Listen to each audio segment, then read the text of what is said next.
I worked for the British Foreign Office. I became a British ambassador. I was a British diplomat for 20 years. I was always very patriotic to be British. I was very, very proud.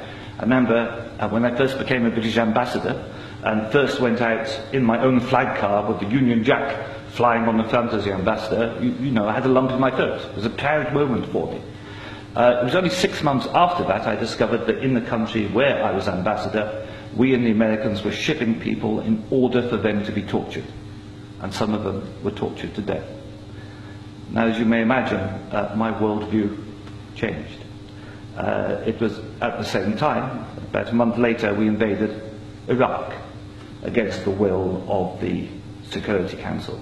Not just without permission of the Security Council, but in the full knowledge that if it had gone to the Security Council, we would have been voted down. And I, as a British diplomat, saw all the internal memos that went through that decision. I know for certain, I used to be head of the FCO unit that monitored Iraqi weapons of mass destruction. I know for certain, I can tell you, that they knew there weren't any. It wasn't a mistake, it was a lie. I think it is impossible to be proud of the United Kingdom. I think when we invaded Iraq, we did to the United Nations what Hitler and Mussolini did to the League of Nations. And I think what we've done since, where the truth is often much hidden, in the bombing, if you look at Libya, disaster now, we bombed it, we killed 15,000 people when NATO bombed Sirte, something they never told you on the BBC. And did we make it better? No.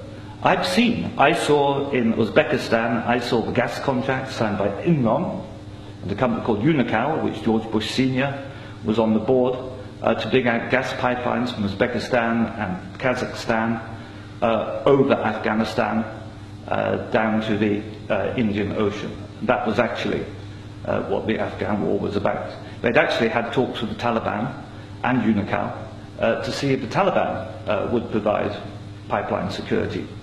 The person who held those talks was the consultant for Unocal, who was a certain Mr. Karzai, who, after being employed by George Bush Sr. as a consultant, went on to become president of Afghanistan. That was their plan B. The Taliban wouldn't do it, so they invaded. It usually, I've seen it on the inside, it's almost always about control of resources.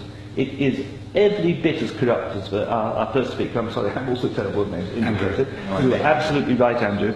And I can tell you it's not an academic construct. The system stinks.